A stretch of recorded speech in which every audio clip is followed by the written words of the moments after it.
Mas pronto, vamos passar à primeira palestra do dia de hoje, que versa sobre inteligência artificial. E ninguém melhor do que nos falar sobre isso, e por isso eu peço uma enorme salva de palmas para o professor Luís Paulo Reis.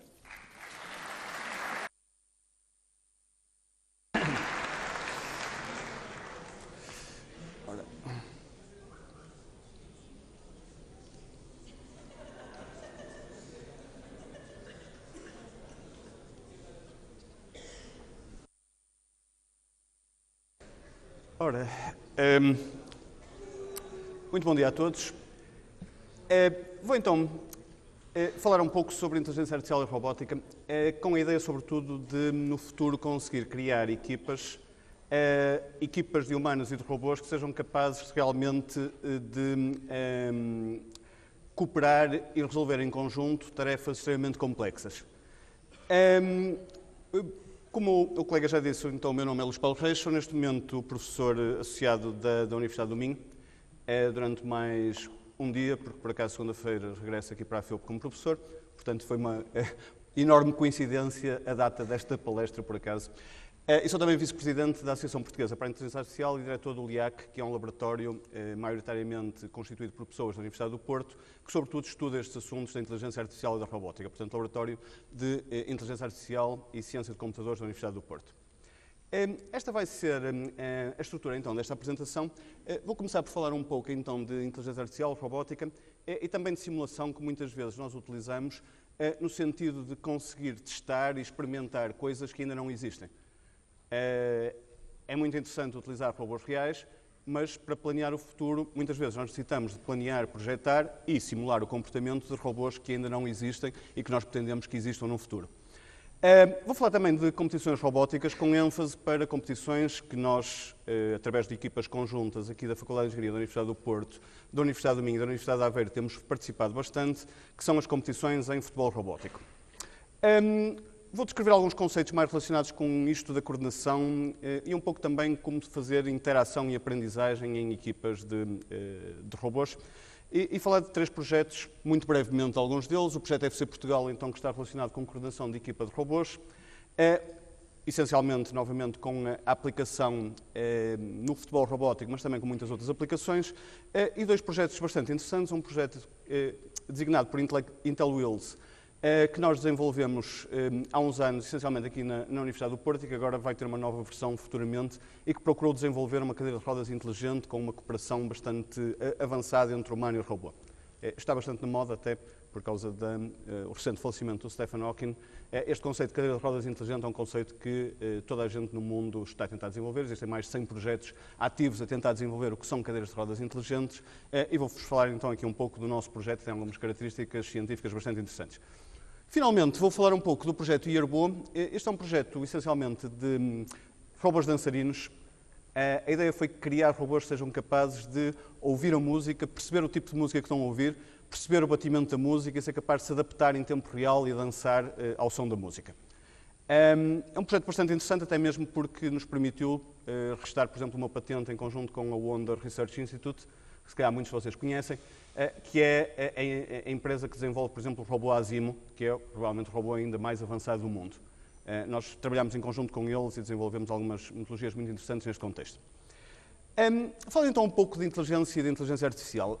A inteligência pode ser vista como a capacidade para resolver novos problemas através da utilização do conhecimento. Não problemas repetitivos, que vocês já sejam capazes de resolver, sabem o resultado de 1 mais 2 é igual a 3, vocês não precisam de inteligência para resolver isto, mas precisam de inteligência, por exemplo, para resolver 1598 mais 3486, precisam de conhecer um processo, mas esse processo é relativamente simples, mas quanto mais complexo é esse processo, mais vocês necessitam então de inteligência. Muitas vezes cruzar conhecimento que aprenderam agora, com conhecimento antigo, ser capaz de explorar esse conhecimento e utilizá-lo para resolver então novos problemas com que nós somos confrontados todos os dias. A inteligência artificial é exatamente a ciência que está preocupada então em construir máquinas inteligentes, isto é, máquinas que sejam capazes de resolver problemas que, quando resolvidos pelos humanos, utilizem então exatamente este tipo de, portanto, requeiram este tipo de inteligência. Nós tipicamente utilizamos como máquina ou como artefacto para colocar esta inteligência que nós designamos por um agente. E um agente é aquilo que nós podemos pensar como sendo, então, um agente, portanto, um sistema computacional que está situado num determinado ambiente, tem a percepção desse ambiente através de um conjunto de sensores que podem ser reais ou virtuais. Pode simplesmente ter câmaras, ter microfones que lhe permitem ver, que lhe permitem ouvir, ou pode ser um agente para jogar póquer na internet e o que ele está a receber são, basicamente, o conteúdo da mesa, as apostas, etc., através de sensores virtuais. E tem de ser capaz, então, de agir nesse ambiente através de um conjunto de atuadores, também reais ou virtuais, no sentido de alterar esse ambiente. Um conceito aqui chave também é o conceito de autonomia, ou seja, um agente inteligente é um agente que é autónomo, isto é, não tem ninguém a controlá-lo, não há ninguém a controlá-lo com um joystick, e, portanto, é capaz, então, de uma ação autónoma para cumprir as suas próprias funções ou aquilo a que ele se pretende fazer. Neste contexto também surgem os sistemas multiagente, que são, então, sistemas compostos por múltiplos agentes, em que muitas vezes eles têm esse tal comportamento autónomo, são agentes, portanto, têm um comportamento autónomo, mas têm de interagir com os outros, com o ambiente, muitas vezes organizados em algum tipo de sociedades ou comunidades de interação. Imaginem os agentes para jogar póquer, estão provavelmente a interagir, e nós por acaso temos muito trabalho de investigação na área de criação de agentes para jogar póquer, exatamente, não vou falar nisso aqui, mas efetivamente eu próprio já orientei uma tese de doutoramento e mais de 10 teses de mestrado relacionadas com isso, mas então esses agentes podem estar em mesas e estar realmente a interagir mais com os outros agentes, mas não quer dizer que não interajam com os outros, trocando de mesa, etc. Se forem robôs, se calhar interagem com o que está à sua volta no mundo real, não interagem com o que está na sala ao lado, nem interagem com o que está do outro lado da faculdade, mas podem se movimentar para lá de maneira a interagirem com outro tipo de comunidade. E então, esses agentes interagem com outros agentes no sistema e criam-se então aqui a necessidade de equipas de agentes que podem cooperar entre eles ou competir entre eles. A robótica inteligente é muito interessante neste cenário e pode ser vista como uma ciência e tecnologia para projetar, construir, programar e utilizar robôs. Obviamente, nós, engenheiros informáticos ou pessoas que trabalham com informática, estamos essencialmente preocupados com programar robôs. E o que é um robô? Um robô não é mais do que um agente com corpo. Ou seja, um agente de póquer não é um robô, porque não tem corpo, ele não se mexe, não se desloca no ambiente. Um agente tem um corpo e desloca-se no ambiente. Ao se deslocar, surge aqui uma enorme complexidade acrescida, ou seja, os robôs, relativamente às aplicações tradicionais de inteligência artificial, têm uma complexidade acrescida muito maior. Surge aqui o problema do ambiente ser dinâmico, inacessível, contínuo, não determinístico, não há nenhuma garantia que qualquer ação que eu faça que seja bem executada. Enquanto eu sei perfeitamente se sou um agente para jogar xadrez, se eu jogo B2, B4, a jogada vai ser B2, B4. Mas se eu sou um robô e tento, por exemplo, apanhar a garrafa de água, pode acontecer que simplesmente a garrafa caia, porque eu não a consegui segurar. E então eu tenho que perceber que a minha ação não foi bem executada, e posso perceber, por exemplo, como. Se eu tentei apanhar a garrafa, eu olho para a minha mão, não tenho aqui a garrafa, olho para a mesa, está ali a garrafa, então eu percebo que não consegui executar a ação. Okay? O mundo é não determinístico, mas eu tenho que fazer face a esse não determinismo do mundo. Posso também perceber porque ouvi um barulho. Eu até peguei na garrafa, penso que a tenho na mão, mas ouvi um barulho. O que é que será o barulho? Foi a garrafa a cair, e então eu consigo perceber, usando os meus sensores, a audição, consigo perceber que a garrafa caiu. Se calhar também eu não estou a sentir a garrafa. Eu pensei que agarrei a garrafa, mas na realidade não tenho nada na mão, tenho a mão fechada, imaginem que eu sou um robô, obviamente, e então, por ter a mão fechada, eu devia ter a mão aberta, porque estou a agarrar na garrafa, eu também percebo que não agarrei a garrafa. Okay?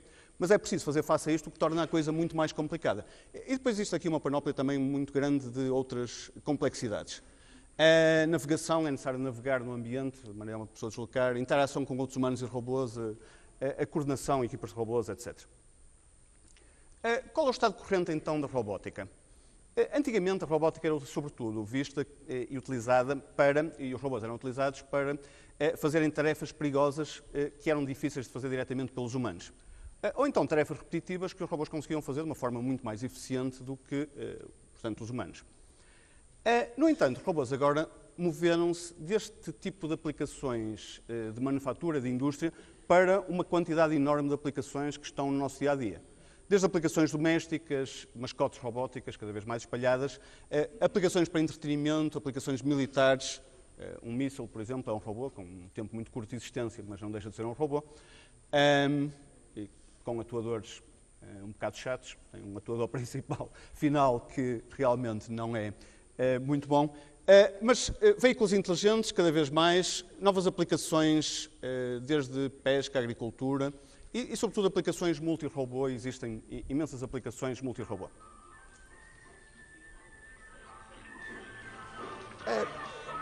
O estado corrente da robótica humanoide tem, sobretudo, duas partes principais. Por um lado, aplicações que procuram criar robôs que sejam capazes de se movimentar tal como os humanos.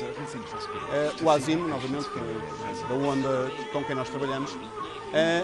E robôs que sejam capazes, por outro lado, de imitar a expressão humana e que sejam capazes de, por um lado, enganar, entre aspas, os humanos, mas sobretudo se assemelharem ao máximo na sua expressão, na sua forma de movimentação, etc., a um humano.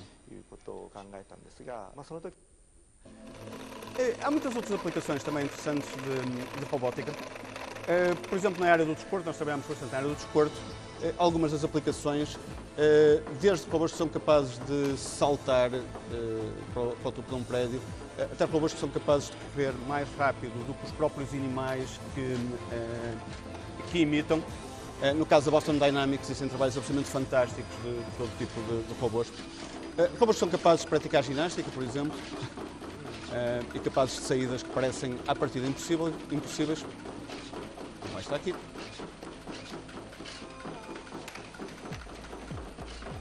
Robôs para jogar ping-pong, nós próprios já trabalhamos ensinar um robô a jogar ping-pong from scratch, isto é, sem inicialmente ter qualquer modelo de como jogar ping-pong, ser capaz de aprender sozinho a jogar ping-pong. Aqui este vídeo não é propriamente um vídeo totalmente verdadeiro, isto é, este é o Timo Bolt a jogar com os robôs com os robôs da KUKA. A KUKA é a maior empresa europeia a larga distância de robótica, ou seja, uma linha de produção que tem quase 1 km de comprimento de robôs. E o que tem piada, eles são o maior produtor de robôs para a indústria automóvel mundial, e o terceiro maior mundial. Mas o que tem piada é que, embora os robôs construam automóveis, os robôs são construídos por humanos, o que tem bastante piada. Ou seja, na KUKA todos os robôs têm uma parte da sua construção que é feita à mão por humanos. Aqui é fácil de ver que realmente o vídeo é um vídeo promocional, o final mostra bem isso.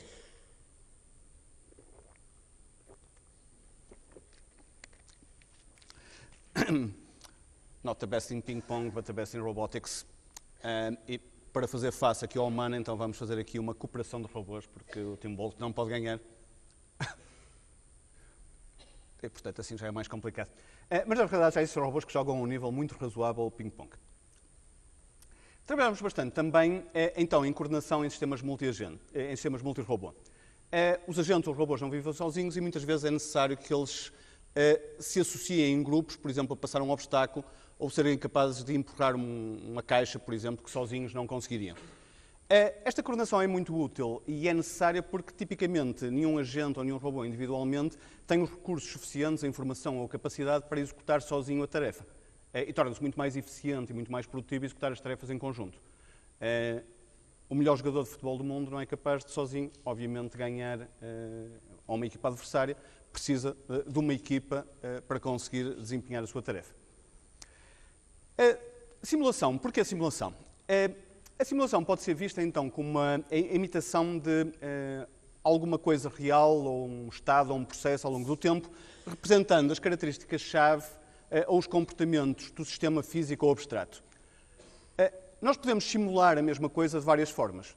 Por exemplo, podemos simular um jogo de futebol na perspectiva de simular os próprios humanoides, os humanos, simular a sua própria movimentação, ou podemos simular um jogo de futebol a mais alto nível, simulando simplesmente a tática, etc., tipo Football Manager, simulando a parte mais de alto nível. O mesmo para todo tipo de simulações que possam ser feitas. Para que serve esta simulação? Não só para perceber o próprio funcionamento do sistema, mas depois para otimizar a sua performance, para testar, validar, para decisão. Muitas vezes nós precisamos de simular para ver qual é o melhor cenário, testar cenários, what if, etc. E, sobretudo, para treino e educação e para testar sistemas futuros ou muito caros. Com a simulação nós conseguimos primeiro testar a ponte antes de a construir, não vamos construir a ponte a ver se ela vai cair, primeiro realmente simulamos o comportamento. A simulação tem uma característica muito boa que é a compressão do tempo. Nós, efetivamente, podemos comprimir o tempo e simular 1 milhão de anos em uns segundos se tivermos capacidade computacional. A simulação deve ser usada exclusivamente para sistemas complexos que são impossíveis de resolver de forma simples através de umas equações matemáticas. Obviamente, senão não tem qualquer interesse utilizar a simulação. Nós usamos muito um conceito, que é o conceito de Agent-Based Simulation and Modeling, que é bastante interessante. Finalmente, outra área em que trabalhamos, sobretudo no nosso laboratório, é a área da aprendizagem e da otimização, que podem ser vistas um pouco da mesma forma, se vocês pensarem bem. A aprendizagem é essencialmente a utilização da experiência passada para melhorar a performance futura, e a otimização é encontrar, digamos, a melhor solução ou a solução ótima para um dado problema, que pode ser simplesmente o problema de agir da melhor forma, e aí as duas coisas são muito semelhantes. Temos bastante trabalho. O trabalho mais interessante recente que temos é em Stochastic Search, Non-Parametric Contextual Stochastic Search, em que a ideia é colocar robôs a aprenderem, mas em que o próprio contexto entra no processo de aprendizagem. Ou seja, em vez de eu aprender a chutar a bola à máxima distância possível, eu aprendo a chutar a bola tendo em conta as condições iniciais, isto é, a distância a que eu estou da bola, a velocidade a que a bola vem, etc. E sou capaz de, dado esse contexto inicial, me adaptar e depois ser capaz de adaptar para contextos semelhantes. Trabalhamos bastante também, então, com jogos e competições robóticas. Existem milhões de jogos e competições robóticas, a começar pelo RoboCup, que é a competição mundial de futebol robótico, portanto, campeonato do mundo, digamos, de futebol robótico. Muitas outras competições, lutas de robôs, uma competição em que a FIOP também tem participado com Sailing Robots, robôs para servir bebidas, isto há competições de todo tipo e mais alguns de robótica. As competições são muito interessantes, se calhar muitos de vocês já participaram em competições de programação. As competições robóticas são muito competições de engenharia. Engenharia eletrotécnica, informática, mecânica, tudo junto, criar robôs, programá-los, mas servem muito para partilhar ideias, como este tipo de encontro, entre estudantes, entre docentes, todo mundo. Existem muitas competições, desde robôs para lutar sumo, até robôs para encontrar um incêndio, neste caso simulado por uma vela, lutas com robôs, corridas de robôs, futebol robótico, é uma quantidade enorme de competições. Depois há competições que também realmente não têm grande interesse, como este tipo de competições com batalhas de robôs, que parecem complicadas, mas são extremamente simples. Porquê? Porque aqui estes robôs têm exclusivamente a ação. Isto é, o desafio em si da robótica é, inicialmente, a percepção. O robô ser capaz, se lembram daquele diagrama do agente, ser capaz de perceber o ambiente. Aqui a percepção é feita pelo operador do robô que o está a controlar. Depois a decisão. Obviamente quem decide aqui é novamente o operador do robô que o está a operar. Depois a ação, ok, o robô aqui tem a ação, e temos ainda a parte da cooperação, de ser capaz de cooperar com outros que também não existe aqui. Ou seja, dos 4 grandes desafios da robótica, temos exclusivamente aqui a ação. Ou seja, este é o tipo de domínio que não nos interessa, porque nós trabalhamos em robótica inteligente e robôs autónomos, ou seja, isto não tem qualquer interesse do ponto de vista do nosso laboratório como domínio. Quais os benefícios, então, deste tipo de competições robóticas e competições em geral? São realmente uma inspiração para a investigação. A deadline rígida não é entregar no dia seguinte ou tem de estar pronto e funcionar naquela altura. Realmente ter uma plataforma comum para trocar ideias, soluções, ter um problema comum em que toda a gente testa, vê se é melhor, se é pior, vê-se o desenvolvimento ao longo dos anos. É muito excitante. Estes jogos, então, de futebol robótico são extremamente excitantes. Existem muitas equipas, soluções e realmente encoraja-se a desenvolver software e hardware flexível. Muitas vezes nós precisamos de alterar o próprio software porque o robô não caminha, porque a carpete é diferente, porque os adversários estão a fazer alguma coisa que nós precisamos de alterar rapidamente para fazer o mesmo, ou ir contra o que eles estão a fazer, etc. Há muitos perigos, a obsessão por ganhar é o principal perigo. Obviamente as competições são para ganhar, não são para perder, mal ia.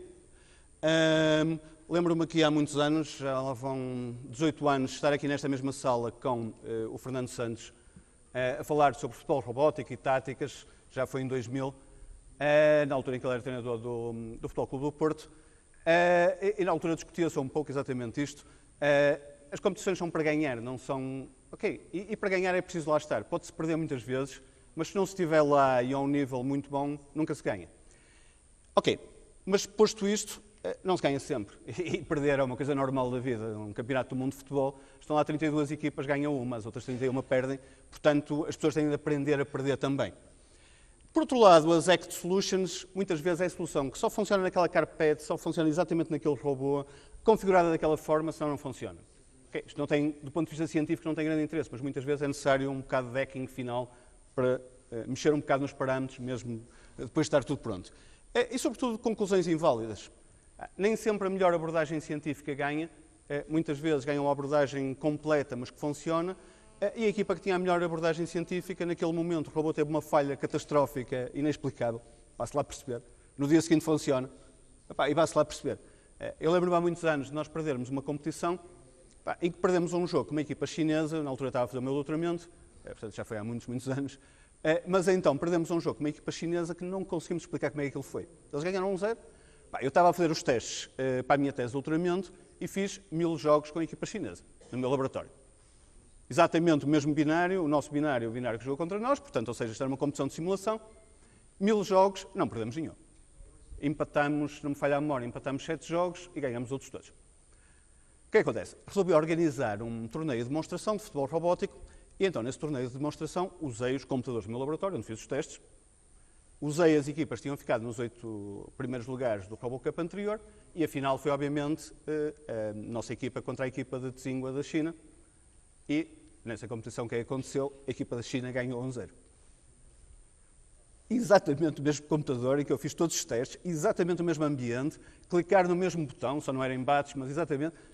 Acontece, 1000 experiências, em 10.000 se calhar ganham 1, ou em 20.000 ganham 1, em 100.000 ganham 10, e é assim, portanto, não vale a pena tirar conclusões inválidas de uma experiência. Para se tirar conclusões científicas é preciso milhares de experiências. E então o futebol robótico é muito interessante, tem muitas ligas diferentes, desde ligas com os robôs humanoides, por exemplo aqui os Naos, nós temos alguns robôs destes, já participamos também nesta liga, até à simulação dos próprios robôs, ligas com robôs grandes, pequenos, em que a bola anda a uma velocidade incrível, mesmo em câmara lenta. Mas, no fim, o problema comum é colocar uma equipa de robôs a jogar futebol. 11 contra 11, 5 contra 5, com uma bola de futebol, simulado, reais, com pernas, sem pernas. No fim, o desafio é o mesmo, porque é um desafio muito interessante do ponto de vista da cooperação entre robôs. Robôs reais, simulados, ligas distintas, mas o problema é o mesmo em geral. E então, os principais problemas de investigação que nós temos dedicado neste âmbito são estes aqui. Como coordenar então equipas multi-robô para fazer tarefas flexíveis, como ter uma interação flexível humano-robô, como aprender tarefas complexas. Muitas vezes é impossível de programar, tal é a complexidade, tal é o número de parâmetros, programar a tarefa num robô. Colocar um robô a andar é extremamente complexo. Não que não existam muitos modelos, aprendizagens model-based, nós conseguimos colocar o robô a andar. Mas para otimizar e fazê-lo andar com segurança, com rapidez, nós precisamos de utilizar a aprendizagem computacional. É impossível sem utilizar a aprendizagem. Então, a aprendizagem aqui é absolutamente necessária. Para colocar robôs a jogar futebol, é preciso também formalizar os conceitos do desporto. Não se joga futebol sem formações, não se joga futebol sem táticas, sem jogadas estudadas, e tudo isto são conceitos que são fáceis de compreender para quem percebe futebol, mas o nosso robô não percebe futebol. Portanto, nós precisamos de lhe explicar e para isso precisamos de formalizar estes conceitos para conseguir explicar ao robô. Há aqui muitos, vou passar aqui um pouco. Participamos então no RoboCup. O RoboCup é um campeonato do mundo de futebol robótico. Vai circulando ao longo do mundo, já esteve na Austrália, já esteve no Brasil, na América, tipicamente regressa sempre ao Japão. E então o objetivo é colocar robôs a jogar futebol e procurar que em 2050 esteja desenvolvida uma equipa de robôs completamente autónomos, humanoides, que possam vencer contra a equipa humana campeã do mundo de futebol. Obviamente estes robôs têm de ter características semelhantes aos humanos, características físicas. Não vamos ter robôs com wireless, com capacidades físicas incomparavelmente superiores às dos humanos, senão este jogo não faz sentido. E senão, este jogo já era possível fazer hoje, isto é trivial fazer este jogo hoje, se nós pegarmos em 2 robôs do tipo tanque colocamos um robô na baliza e os humanos não conseguem sequer empurrar, e ele ocupa a baliza toda, pegamos outro robô tipo tanque, dispara a bola e nenhum humano se mete à frente e os robôs ganharam, não é? Portanto, é absolutamente trivial responder a este desafio já hoje. Portanto, a ideia e qual é o objetivo disto? É que se possa realmente depois desenvolver equipas de robôs que sejam inteligentes, que sejam capazes de cooperar, que sejam capazes de receber conselhos de alto nível de um treinador, de alguém que lhes diz o que é que eles vão fazer. Porque isto vai ser a base para, no futuro, por exemplo, explorar novos planetas em que os robôs e os humanos têm de ir, têm uma missão a executar. E portanto, todo tipo de missões, etc., exigem este tipo de comportamento. Ou seja, desenvolver isto no âmbito de um domínio controlado e de futebol será extremamente útil para outros domínios mais complexos no futuro. O RoboCup anda sempre à volta do mundo. Já esteve uma vez em Portugal, 2004. Isto porquê? Porque está tipicamente associado a um evento futebolístico, a um evento esportivo. É fácil de perceber o evento 2004. Ainda há pouco tempo teve no Brasil, também por causa de um evento esportivo, obviamente, em João Pessoa, no Brasil, no Japão. Este ano vai pela primeira vez para o Canadá. E depois tem muitas ligas, desde ligas de simulação, robôs pequenos, médios, grandes. Em tempos chegou a ter uma liga microscópica, em que os robôs só se viam ao microscópio e o campo, cabiam 16 campos numa moeda de 10 cêntimos. Ou seja, só se viu ao microscópio, portanto, imaginar 16 campos e os robôs microscópicos. Mas competições bastante interessantes. E depois outros domínios, o resgate e salvamento, júnior para a aprendizagem de jovens, o Atom para tarefas domésticas, em que, por exemplo, o que nós pedimos está um conjunto de pessoas e uma pede ao robô, olha, vai buscar um pacote de batatas fritas. E o robô tem de ir ao armário, vai lá, encontra o pacote de batatas fritas, traz, entretanto a pessoa não está lá, e ele tem de andar à procura da pessoa, dar-lhe pacote. Será aquele tipo de tarefas domésticas, mas complexas. Participamos muito em várias ligas. A Liga de Simulação é uma liga muito interessante, em que então o que nós temos é um simulador. Isto parece muito o Football Manager, isto porque o Football Manager foi inspirado exatamente neste simulador, usou o código do simulador. Não ao contrário, porque isto já existe desde 1997. O Football Manager, o Championship Manager, apareceu muito depois. No início isto era uma coisa muito básica, em 97, nem havia passos nem nada. Isto muito rapidamente foi evoluindo. Os jogadores são simulados como esferas, mas com diferentes capacidades. Ou seja, há jogadores mais rápidos, mais lentos, que chutam com mais força, etc.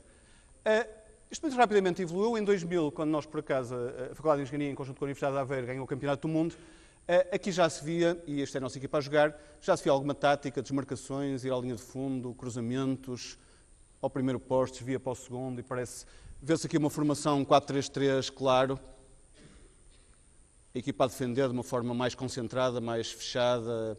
Ok, portanto, já se vê aqui algum futebol. Outra liga muito interessante é a liga de 3D. Esta liga apareceu como um complemento àquela liga inicial 2D, mas com robôs humanoides. Inicialmente simularam-se robôs estranhos, primeiro umas esferas, depois uns robôs gigantes, e finalmente passou-se para um modelo do robô Now, isto até mesmo para que o código desenvolvido nesta liga pudesse ser utilizado também nos robôs reais. Ou seja, simulamos um robô que existe, de uma liga que existe, e podemos usar o nosso código. Nós participamos, aliás, nas duas ligas.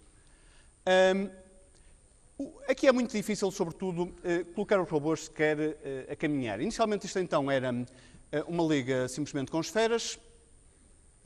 Aqui podem ver que a nossa equipa joga de uma maneira muito semelhante à do 2D, embora o simulador seja completamente diferente, o código de alto nível é o mesmo. Aliás, em todas as nossas equipas o código de alto nível é o mesmo.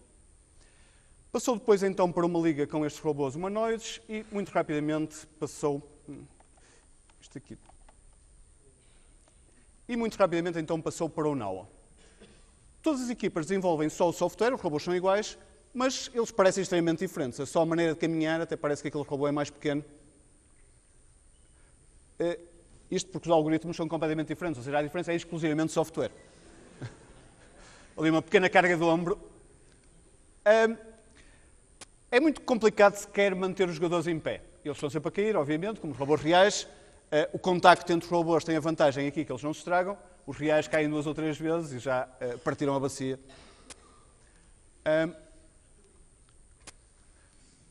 Desenvolver todos estes skills de caminhar, levantar, chutar, etc., exige novamente aprendizagem computacional.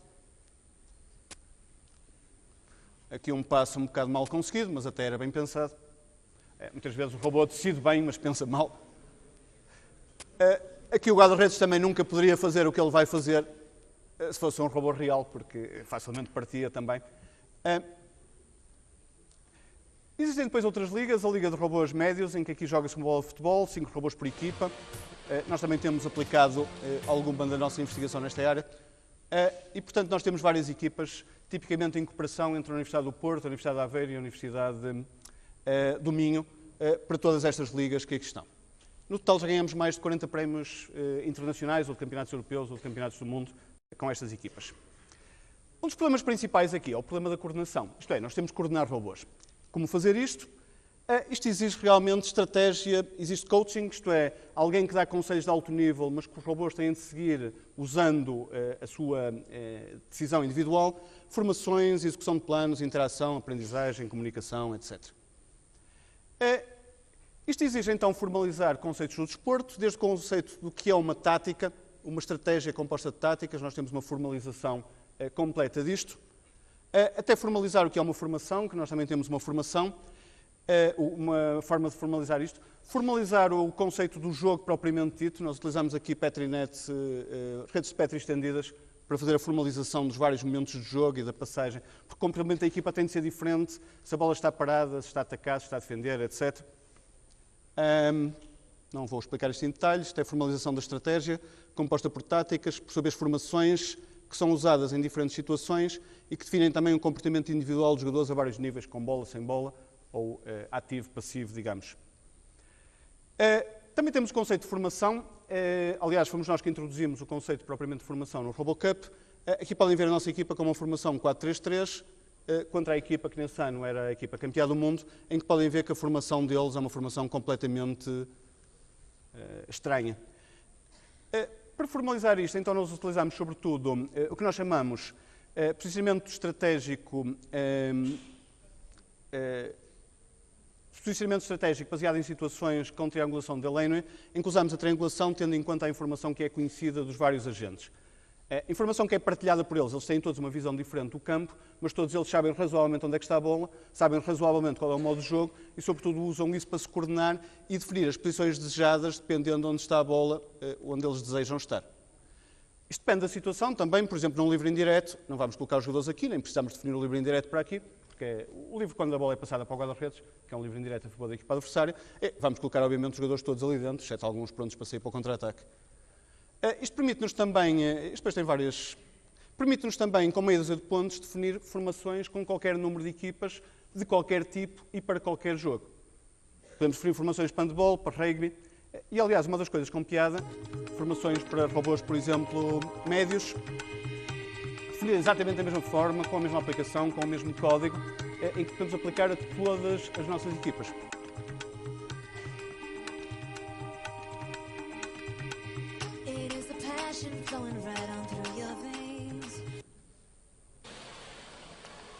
Isto realmente, vou passar um bocado à frente. Outro conceito base é o conceito então de jogada estudada. Nós desenvolvemos também bastante aqui o conceito de jogada estudada. Uma jogada estudada, toda a gente sabe razoavelmente o que é. Usamos uma linguagem que é baseada em X-Expressions para definir as jogadas estudadas, tem uma sintaxe própria que define todos os passos, as transições entre os passos. Basicamente permite-nos definir um grafo da jogada e depois temos uma aplicação que é capaz de ler as jogadas, que é o S-Planner, que foi desenvolvido, aliás, por um colega, o João Cravo, em conjunto com um colega que fez o MIEC, em conjunto com um estudante de doutoramento meu, também do ProDei, o Luís Mota. Então é capaz de ler isto, transformar isto numa aplicação gráfica que foi inspirada exatamente no tipo de grafismo que é utilizado por treinadores profissionais de futebol. No caso, foi do antigo analista da Seleção Portuguesa de Futebol. Isto depois permite-nos testar as jogadas, adaptá-las, etc. Toda a aplicação é uma aplicação gráfica que nos permite, então, desenvolver a própria jogada, definir os vários passos. Isto, no fim, o que vai definir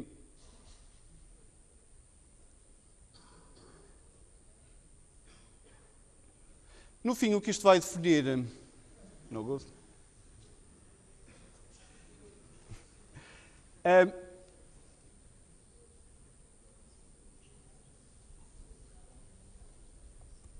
Acho que é melhor passar o slide para garantir que isto não vai estourar. Mas, no fim, o que isto vai definir vai ser, então,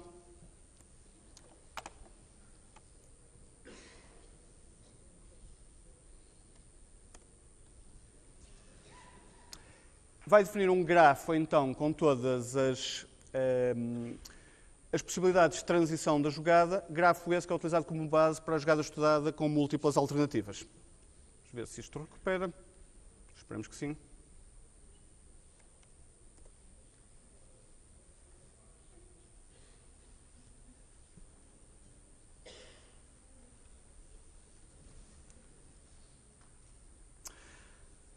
Ora, já agora, todos os robôs são programados em Linux. Não queremos ter ecrãs azuis ou outras coisas enquanto estamos com os robôs no campo. Ok? Pronto, a apresentação está em PowerPoint em Windows. Sujeitarmos um bocado a isto, mas para quem conhece bem o Windows e Linux sabe o que é que eu quero dizer. Só tentar que isto recupere.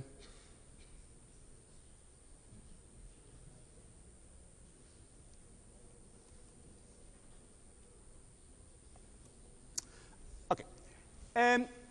Utilizamos também bastante aprendizagem, então.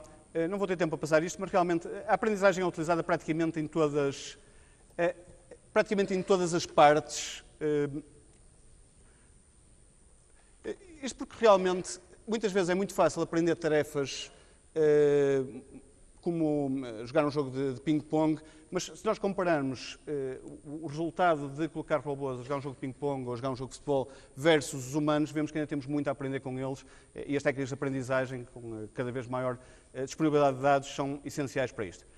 No entanto, o Robot Learning tem challenges terríveis comparados com a aprendizagem noutros domínios, o custo da experimentação, o custo of failure, porque não vamos unificar os robôs, dados limitados, porque fazer experiências com robôs demora tempo e é complicado, o problema da generalização, a dimensionalidade, os real-time requirements, as mudanças no ambiente que provocam que o que aprendemos para um ambiente, basta mudar o relevado ou basta mudar o tapete, se calhar não funciona quanto ambiente, etc.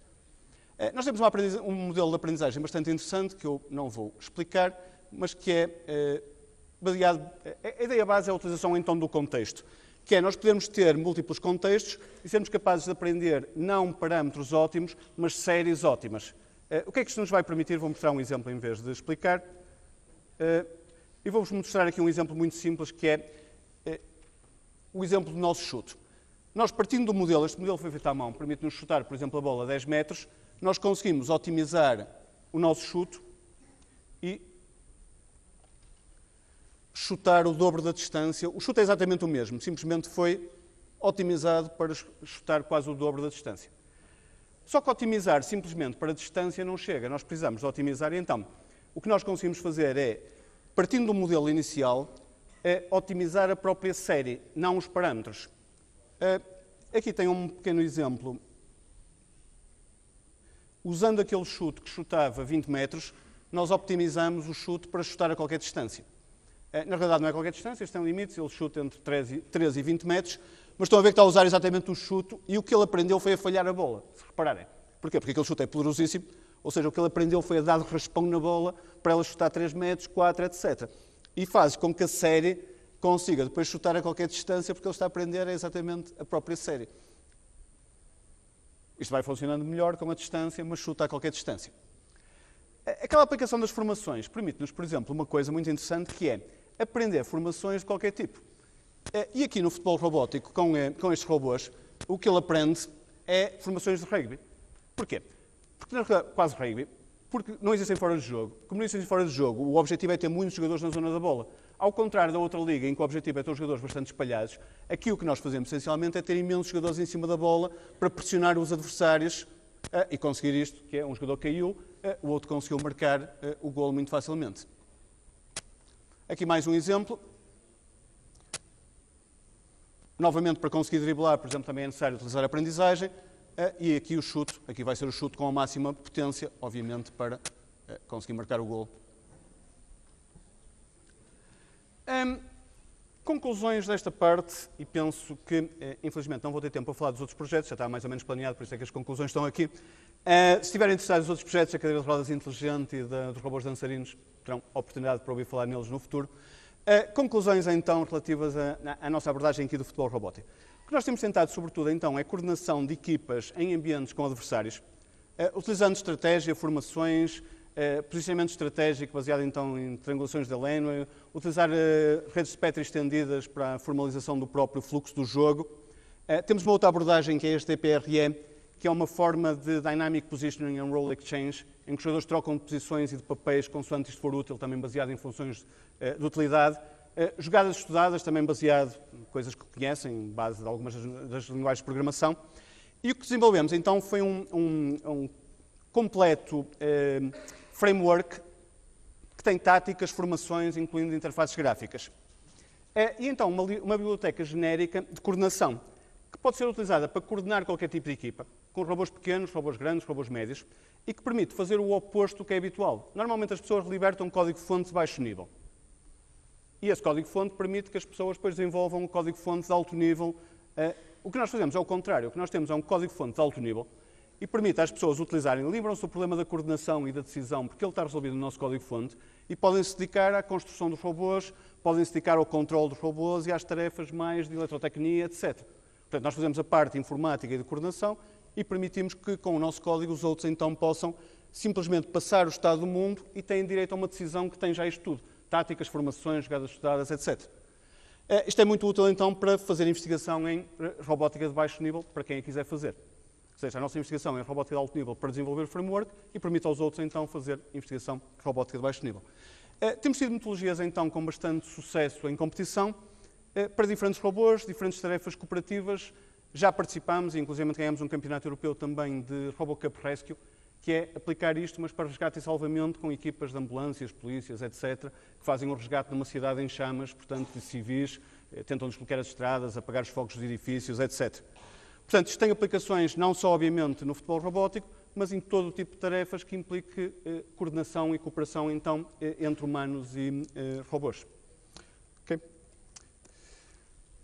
Muito obrigado, então, e é tudo.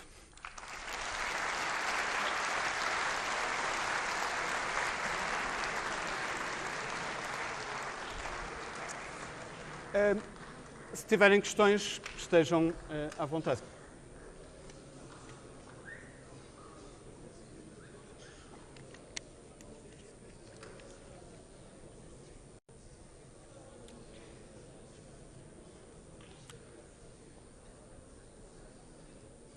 Questões?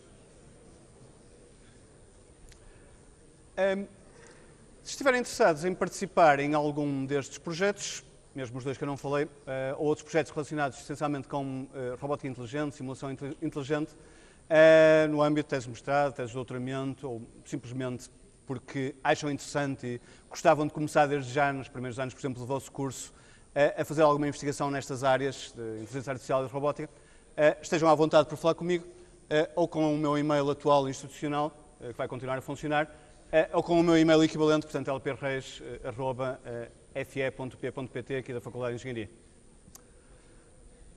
Ok. Foi um prazer, então. Se tiverem questões, estejam à vontade depois para colocá-las por e-mail ou pedir outros esclarecimentos.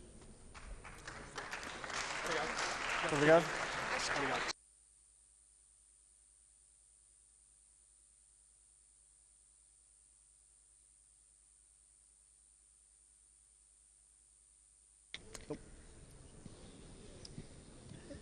Uma pergunta rápida. Eu sei que o pessoal tem andado a discutir muito os perigos da inteligência artificial, andarem a substituir o ser humano. Vou fazer a pergunta de uma outra forma. Tendo em conta que o objetivo é o crescimento da inteligência artificial e está constantemente a aprender, não é possível ou não é perigoso que se torne o contrário para nós, pela substituição de tarefas por parte da robótica? É sempre perigoso.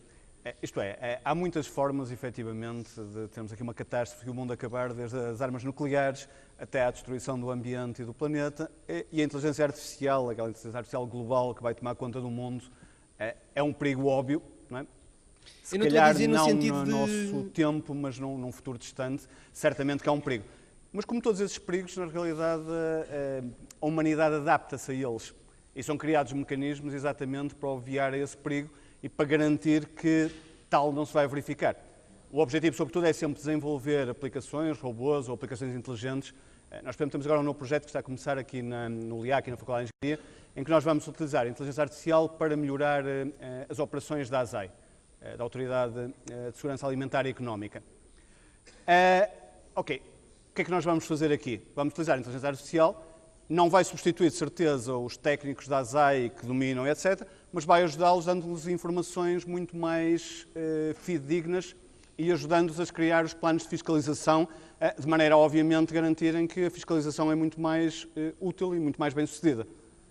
Okay, neste tipo de tarefas, normalmente a inteligência artificial é feita para auxiliar as pessoas e a robótica, novamente, também para auxiliar as pessoas. Obviamente que esses cenários catastróficos podem se verificar daqui a muitos anos, como muitos outros que podem destruir a humanidade. Não é? A questão é que é neste sentido. Nós evoluímos a nossa inteligência pelas tentativa e erro e por experimentarmos técnicas para tentar melhorar o nosso trabalho. Ao arranjarmos algo que substitua esse raciocínio, deixamos de ser nós a fazê-lo. Portanto, deixamos de ser nós a evoluir. Há um recente estudo, eu aliás dei uma entrevista ao Jornal de Notícias muito recente, sobre os empregos que a inteligência artificial e a robótica vai substituir. E tem muita piada, que é, há muitos empregos que nós pensamos que vão desaparecer e que vão ser altamente incrementados. Por exemplo, desde o emprego de cuidador até o emprego, por exemplo, de professor. O emprego de professor vai ter um grande incremento no futuro, porque com a mudança do paradigma da aprendizagem para a aprendizagem ao longo da vida, o criar conteúdos que permitam aos próprios humanos aprender vai criar muitos novos empregos na área de, basicamente, de formador, professor. E há muitos outros empregos que efetivamente vão desaparecer. Motorista, certamente, sei lá, caixa de supermercado, certamente, mas vão ser substituídos por outros empregos que são aqueles que os robôs não conseguem executar. Empregos que implicam, sobretudo, empregos de criador, empregos que implicam, sobretudo, a criação, implicam, sobretudo, usar a imaginação humana, que demorará muito tempo os robôs chegarem lá. Okay? Mas, na realidade, novamente, a ideia é: não vamos agora aqui, sei lá, porque temos máquinas que fazem embalagens, não vamos ficar com pena do coitado do embalador que embalava as caixas, porque agora tem uma máquina que faz o trabalho deles. Quer dizer, não vamos ficar com pena do cavalo, porque entretanto apareceu o trator. Coitado do cavalo, ficou sem emprego, arranjou outro. Arranjou outro emprego, na realidade, em competições,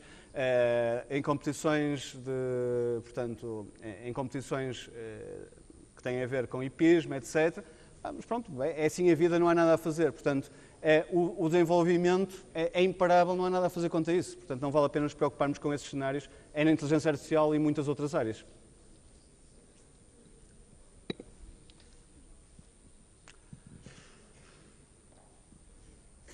Okay.